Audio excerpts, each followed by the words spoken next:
prix de la terre.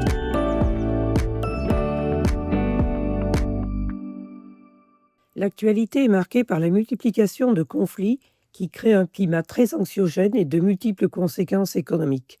Conflits armés dramatiques avec d'innombrables vies humaines sacrifiées, conflits politiques entre les trois grands, États-Unis, Chine, Russie, et décisions brutales de mesures de rétorsion commerciale touchant de nombreux secteurs et bien sûr l'agriculture.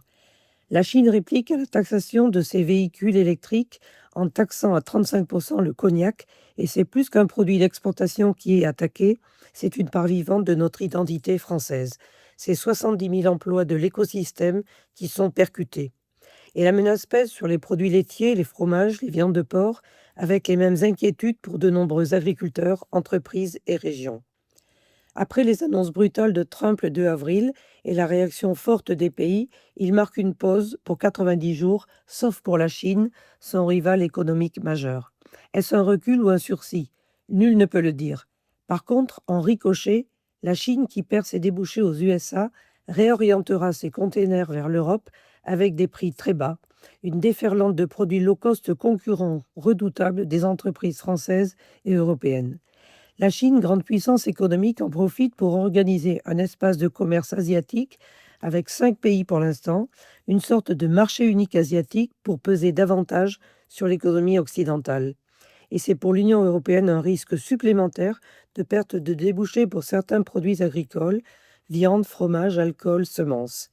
Et que dire de la crise politique avec l'Algérie, qui a fait perdre des exportations importantes de blé français, fournisseur historique du bassin méditerranéen. C'est la Russie qui livre désormais, accroissant ainsi son emprise économique et politique sur le continent africain. Tout ceci démontre que le commerce des produits alimentaires est très lié à la géopolitique.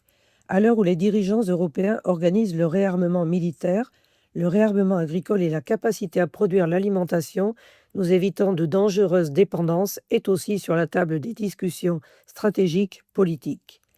L'histoire a démontré que les crises alimentaires et les pénuries accéléraient les conflits politiques. La réciproque pourrait se produire également, et il paraît bien difficile de stopper l'escalade et les drames humains qui en découleront. Quelle autorité morale supranationale pourrait appeler à la raison? L'ONU, l'Organisation des Nations Unies et la FAO seront-elles écoutées?